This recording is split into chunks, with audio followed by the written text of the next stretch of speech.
Começamos. Gente linda, olha só, por que o Gabi está começando essa aula com o número 4, né? Porque eu comecei lá antes disso eu dei, né? Teoria cinética dos gases, né? Eu falei que o volume de um gás ele é desprezível. Aí eu falei para vocês, né? Eu falei para vocês da transformação isobárica, isocórica, isovolumétrica. Eu falei que a energia cinética de um gás, né, ela é diretamente proporcional à temperatura. Aí eu falei para vocês que os choques são perfeitamente elásticos, né? Eu fui falando tudo isso para vocês, que o movimento dos gases é caótico, né? E eu falei tudo isso. Bom, eu falei isso nas outras aulas, né? Na aula passada, de quarta-feira passada. Você fala, falou mesmo, tá? Então agora eu vou começar com a ideia que vocês já têm, que vocês já estudaram, são transformações isotérmicas, isobáricas e isocóricas, né? Existe uma equação chamada equação geral dos gases, né? A equação geral dos gases, ela é capaz, né, de relacionar ao mesmo tempo a pressão, volume e a temperatura para uma massa fixa. Então, sempre que eu tenho uma massa fixa e eu quero alterar a pressão, volume e a temperatura tudo ao mesmo tempo agora, né, eu consigo usar essa equação. Então, essa equação ela relaciona tudo ao mesmo tempo agora, vamos dizer assim. Porque se você parar para pensar, quando você tem a isotérmica, né, a temperatura é constante, então ela não entra na fórmula. Quando você tem a isobárica, a pressão é constante, ela não entra na fórmula. Quando você tem a isocórica, o volume é constante, não entra na fórmula. Agora não. E aí, pegando a ideia de tudo isso que eu já expliquei, se você parar para pensar, a transformação isotérmica, né, que é pressão vezes volume, né, P vezes V, pressão vezes volume, significa o quê? Que pressão e volume são grandezas inversamente proporcionais. E aí, se você pegar pressão e temperatura, né, que é na transformação isocórica, que o volume é constante, você lembra que pressão e temperatura são grandezas diretamente proporcionais. E se você pegar uma transformação isobárica, onde a pressão é constante, você lembra que volume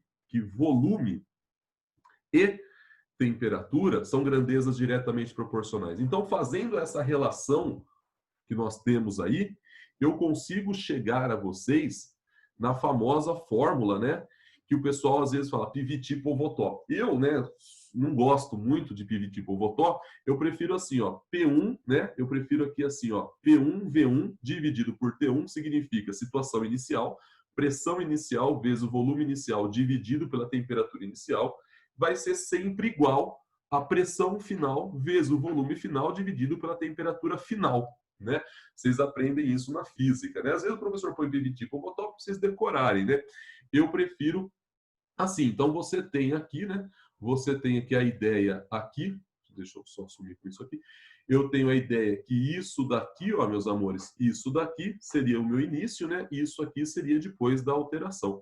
Mas essa continha é igual àquela outra. Então, para você entender melhor isso, eu faço sempre um exemplo, né? Um exemplo fica muito mais fácil, né? A gente fala assim, ó, certa massa de gás, né, ocupa um volume de 1 litro a uma dada temperatura de 300 Kelvin, tá? Então, uma massa de gás ocupa um volume, né, de 1 litro a temperatura de 300 Kelvin e pressão de 1 atm. Então, qual o volume ocupado por essa massa de gás a temperatura de 150 Kelvin e 3 atm, né? Essa é a pergunta, né?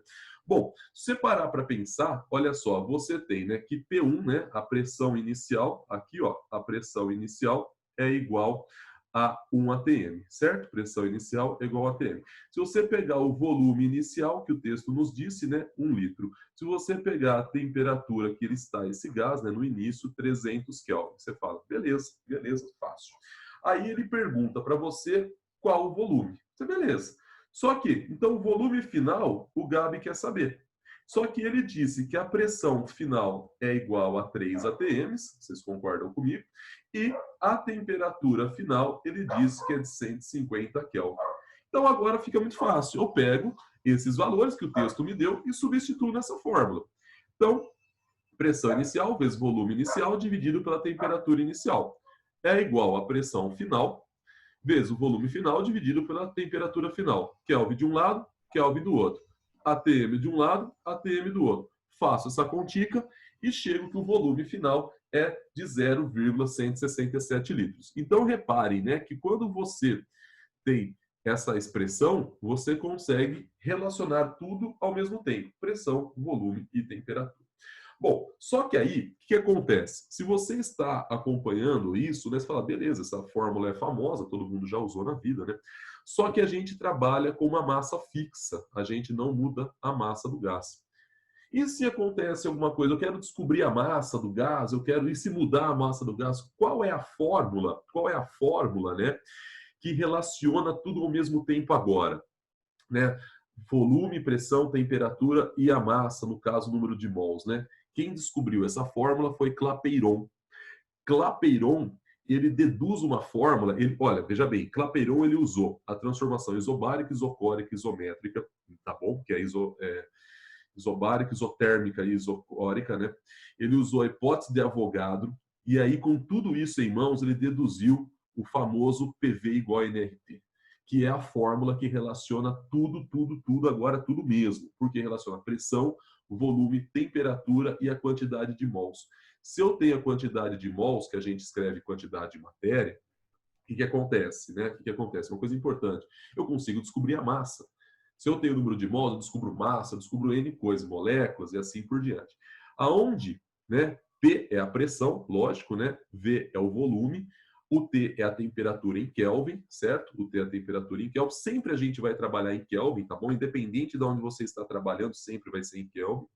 N é a quantidade de matéria, que a gente traduz para número de mols, e o R é a constante universal dos gases, tá? O R é a constante universal dos gases. Lembrando que o R, ele pode ser 0,082 ou 62,3. Todo mundo faz para mim a mesma pergunta. Quando eu vou usar 0,082 e quando eu vou usar o 62,3? Essa é a pergunta. Você olha para o seu texto. Se no seu texto ele está falando que a pressão é em atm, se ele citar que a pressão é em atm, você usa 0,082. Agora, se no seu texto ele está falando que a pressão exercida, a pressão, ele fala alguma coisa relacionada à pressão do gás em milímetros de mercúrio, você usa 62,3. Ah, eu vou decorar isso. Olha, eu sei que no fim, vocês do cursinho, né, vocês acabam decorando. Eu acho legal isso. Só que os vestibulares dão, tá? Os vestibulares dão. Então eu acho que não é necessário, não é necessário, tá? Mas se você quiser decorar, tranquilo. Então, por exemplo, né? Se você está trabalhando em ATM, você usa 0,082. Se você estiver trabalhando em milímetros de mercúrio, você usa 62,3. Bom, agora algumas observações. Algumas observações que essas observações elas acabam agilizando alguns exercícios. Essas observações fazem com que você resolva o exercício de uma maneira um pouco mais rápida, tá? Isso é uma coisa interessante. Primeira coisa, né? Eu, quando dei mols, eu adoro fazer número de mols, tudo por regra de 3, né? Mas existe uma fórmula que eu apresentei a vocês na sala, né? Então, o número de mols é a massa do que você tem dividido pela sua massa molar. Vocês lembram disso? Bom, esse é o número de mols, né? Que é esse N aqui. Você fala assim. Então, se você pegar e substituir essa fórmula aqui, você pode trabalhar com P vezes V é igual M, que é a massa que você tem, dividida pela sua massa molar, vezes R vezes T. Ou seja, isso daqui é o número de mols. Então, isso aqui, às vezes, dá mais agilidade para você fazer o exercício. Normalmente, a gente tem pouco tempo, né, durante o vestibular para fazer o exercício, então a gente pode agilizar aí o processo, né? Essa é a primeira observação. A segunda observação é o seguinte: se você tiver um mol de um gás qualquer, não interessa o gás que você tenha. Se você tem um mol de qualquer gás, tá? Não interessa o gás. Na CNTP, você vai ter um volume de 22,4. Então, 1 mol de qualquer gás a 0 graus Celsius, que equivale a 200, 0 graus Celsius é igual a 273 Kelvin, tá? E a pressão de um ATM, eu vou ter um volume de 22,4 litros. Isso é CNTP, condições normais, temperatura e pressão. Agora, se eu tiver KTP, o que é KTP? Né? KTP são condições ambientes de temperatura e pressão, que a temperatura é de 25 graus Celsius, ou 298 Kelvin. Você vai ter um valor aí de 24,4 litros. Ah, eu vou decorar isso. De novo, não precisa. O exercício dá. E ainda eu te dou mais um dado. Normalmente, os exercícios arredondam isso para 24,5. E eu já vi muito vestibular arredondando isso para 25. Então, o exercício dá. Mas por que eu estou colocando essa observação aqui? para que você entenda que CNTP é diferente de KTP. Porque tem aluno que acha que tudo está na CNTP. Não, às vezes você trabalha nas condições ambiente, tá? Por isso que eu gosto de colocar essa observação. Fechou? Bom, vamos dar uma aplicação, né? Vamos mostrar uma aplicação do PV e NRT, né? Esse exercício que eu peguei aqui é um exercício famoso, né? Que já caiu diversas vezes em alguns vestibulares, não caiu mais de um já, né?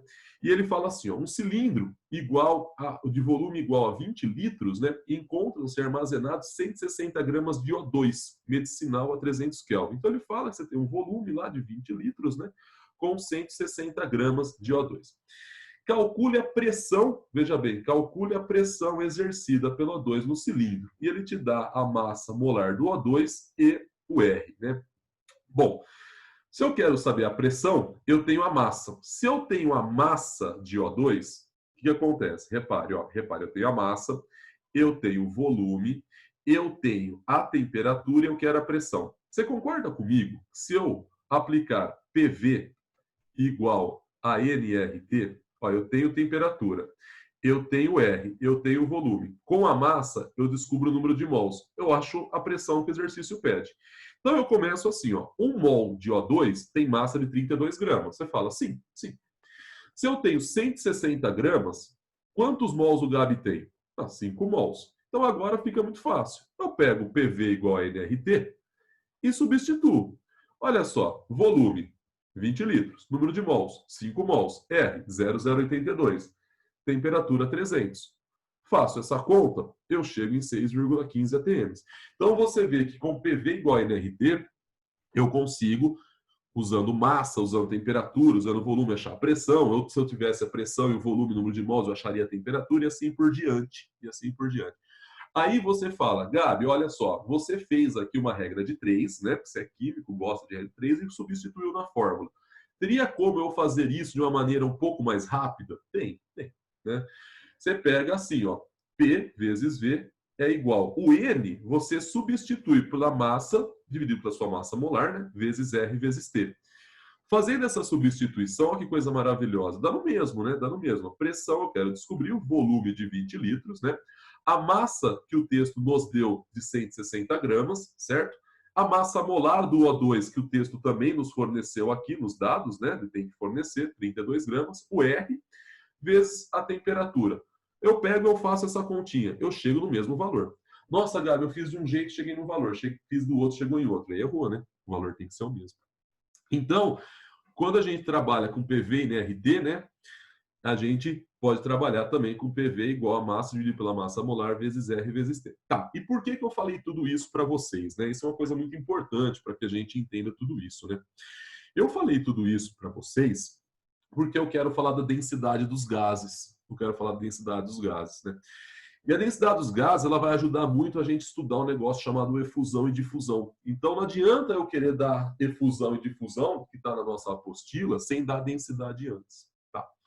Então é o seguinte, quando você pega a densidade de uma substância, todo mundo aqui sabe, se eu sair gritando na rua densidade, o pessoal fala, é a massa da substância dividida pelo seu volume. Sim, lógico, nós temos isso. Ninguém discute isso, isso é uma coisa lógica, né? Bom, fechou. Só que quando eu tenho um gás, né, a gente vai pensar assim, puta, gás exerce pressão, gás também em volume, tem massa, tem, mas depende da temperatura, né? Não que essa aqui também não dependa, né? Então vamos pensar o seguinte, a densidade de um gás, a gente vai começar a pensar assim, ó. Primeira coisa, o Gabi vai aqui e coloca PV igual a NRT. Eu vou partir do PV e NRT para provar um negócio para vocês, tá bom? Então veja bem, PV igual a NRT.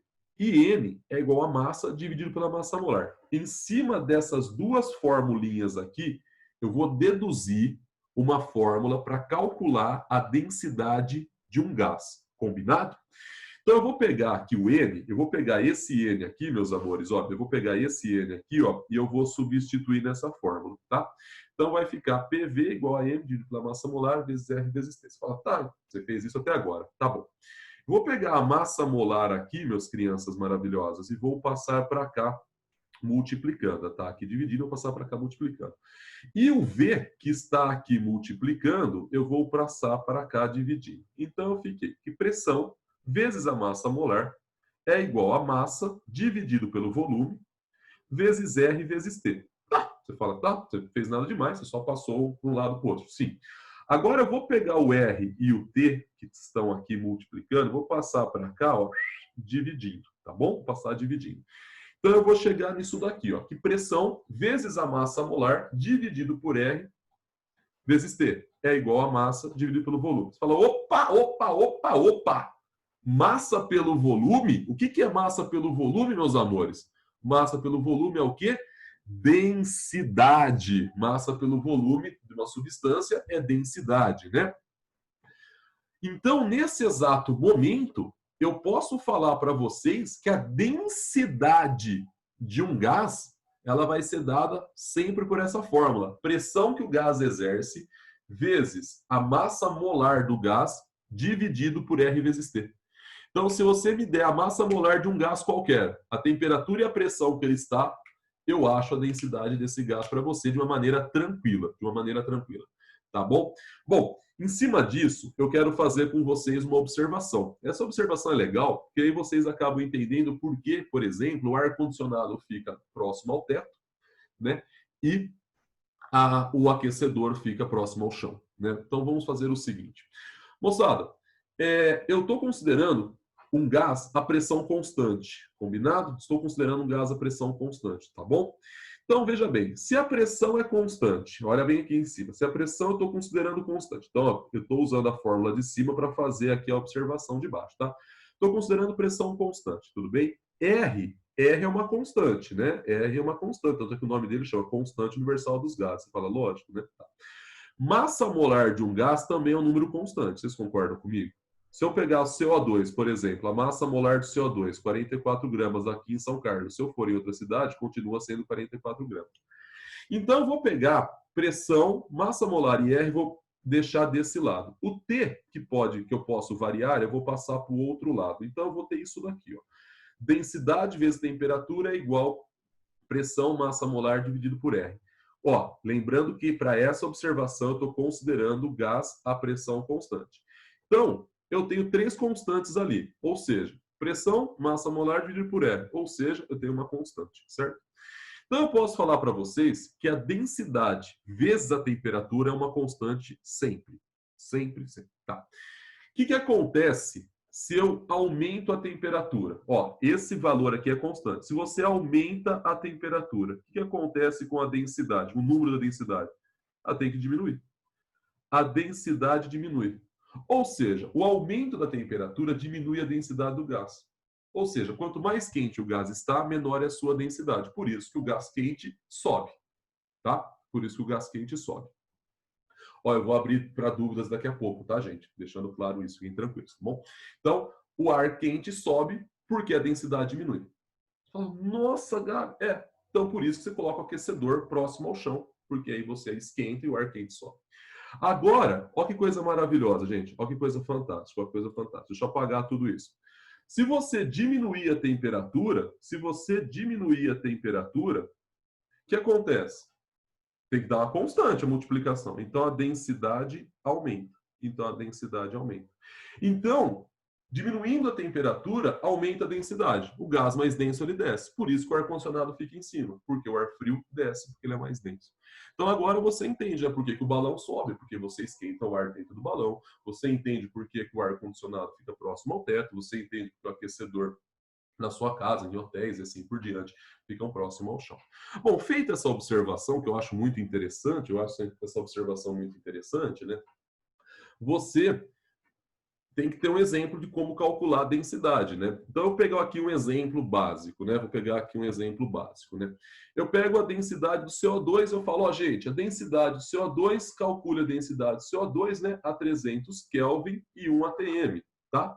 E a massa molar é igual a 44 gramas por mol. Gente linda, eu sei que a densidade, reparem bem, eu sei que a densidade de um gás vai ser sempre pressão vezes a massa molar do gás dividido por R vezes T. Ele me deu a pressão? Deu 1 atm. Ele me deu a massa molar? Me deu 44. Eu tenho R? Tenho. Tenho a temperatura? Tenho. Então agora Inês é morta, né? Eu faço a continha e eu chego que a densidade do CO2 a 300 Kelvin e 1 atm vale 1,79 gramas por litro. Se você alterar a pressão ou alterar a temperatura, a densidade vai ser alterada. Fechou? Bom, falado isso, pensado isso, dito isso, né? A gente costuma muito fazer comparações, né? Na verdade, a gente compara tudo com tudo, né? Você compara o seu telefone celular com o seu amigo, o seu carro com o seu amigo, você compara a sua nota, e a gente compara a densidade dos gases. Isso é uma coisa lógica da nossa vida. Então, a gente vai trabalhar com um negócio chamado densidade relativa do gás. Então, eu quero saber se um gás ele é mais ou menos denso do que o outro.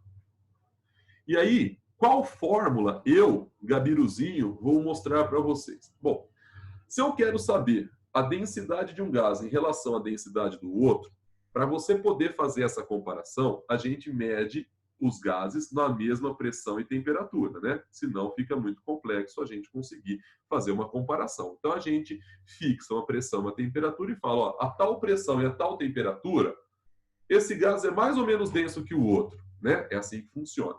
Então como que você faz isso, né? Você fala, é fácil, né, Gabiru?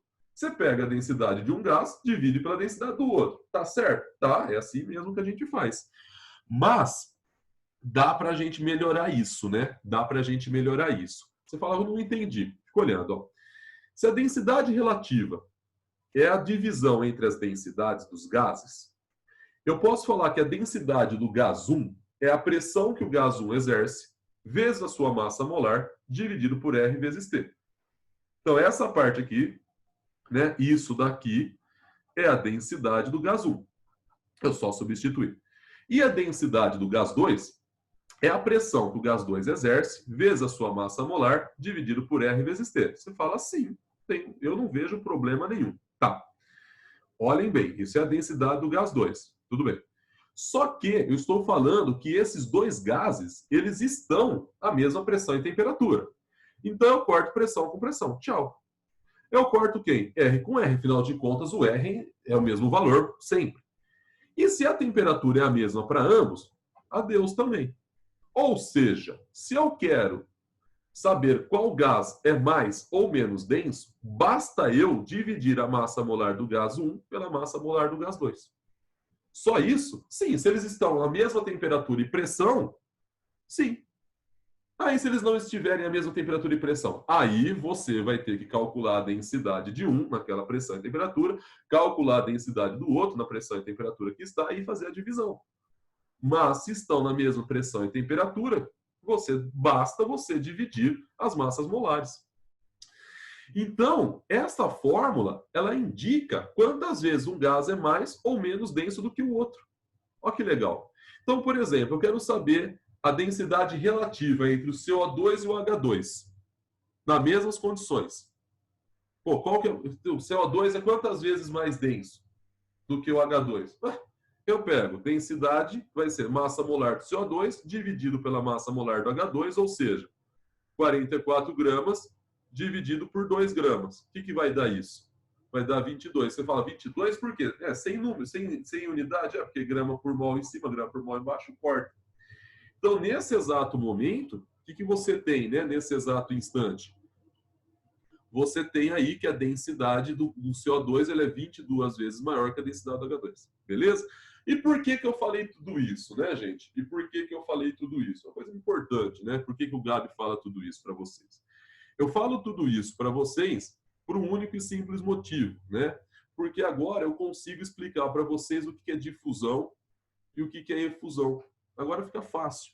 Difusão, né? Difusão é o movimento espontâneo, né? Difusão é o movimento espontâneo das partículas. Então, quando, por exemplo, você vai a um posto de gasolina, você sente o cheiro da gasolina, é porque as moléculas gasosas, gasolinas, estão se difundindo pelo meio. Isso é difusão, tá? Agora, efusão é a passagem. Eu gosto de traduzir efusão como escape.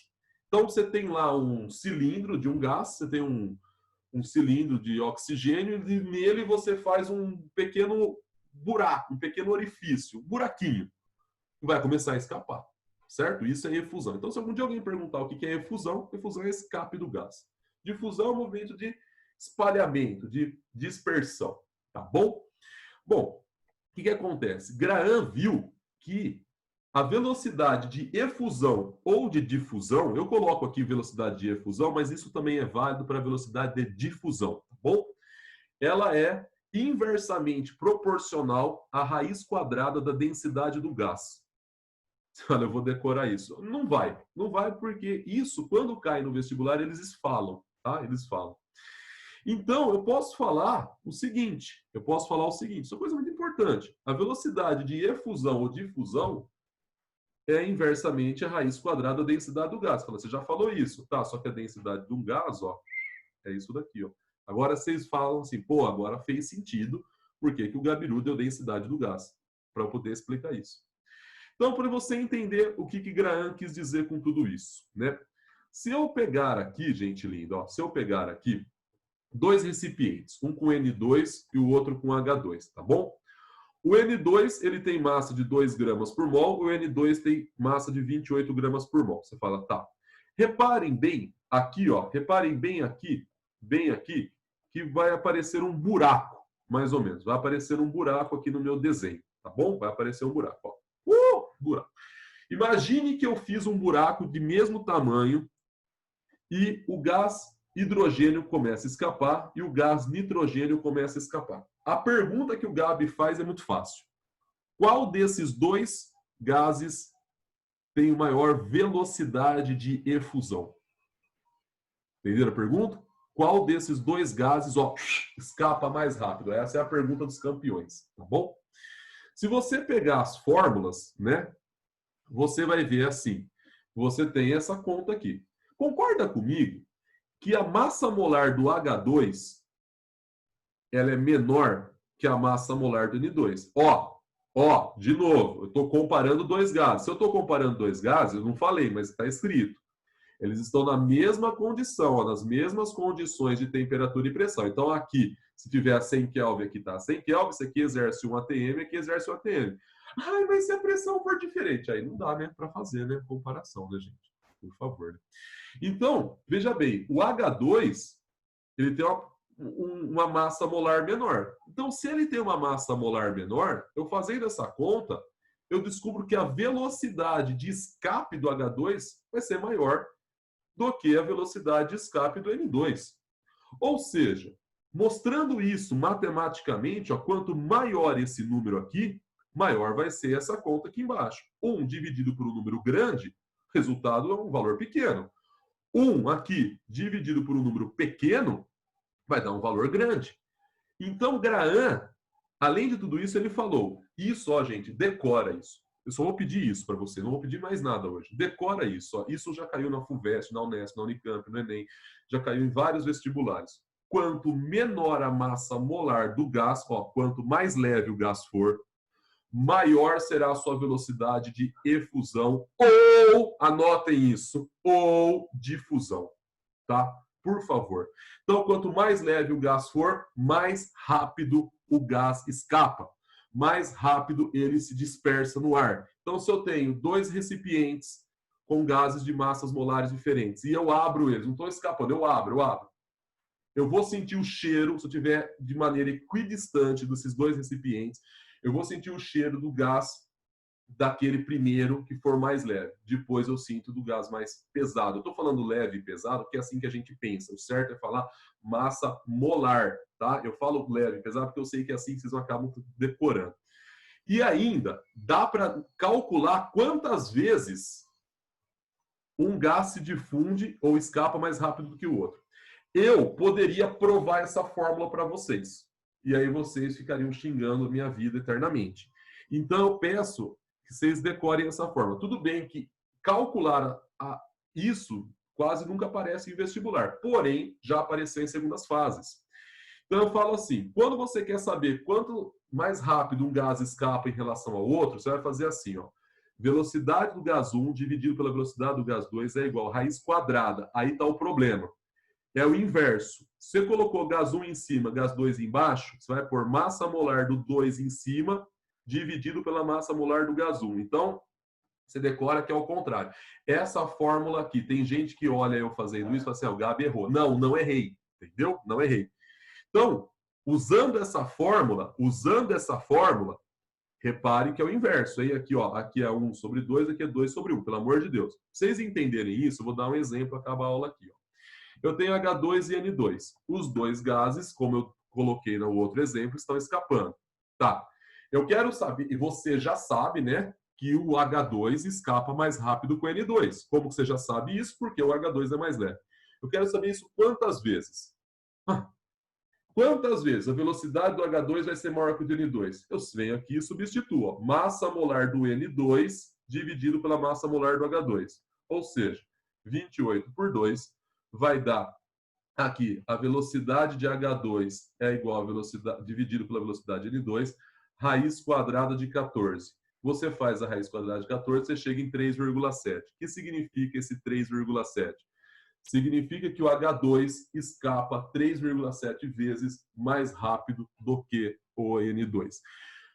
Se você pegar alguns exercícios, até da nossa tarefa, tem exercícios para você aplicar essa fórmula. Então, você vai ter que lembrar que essa fórmula aqui, você tem que lembrar isso, você não pode esquecer, que a fórmula é assim, ó. Se você colocar o H2 em cima aqui, o N2 embaixo, aqui dentro vai ser o contrário, vai ser N2 por H2. Ou seja, se eu voltar aqui, você não pode esquecer que a fórmula é V1 sobre V2 é igual a raiz quadrada da massa molar de 2 dividido por 1, tá bom?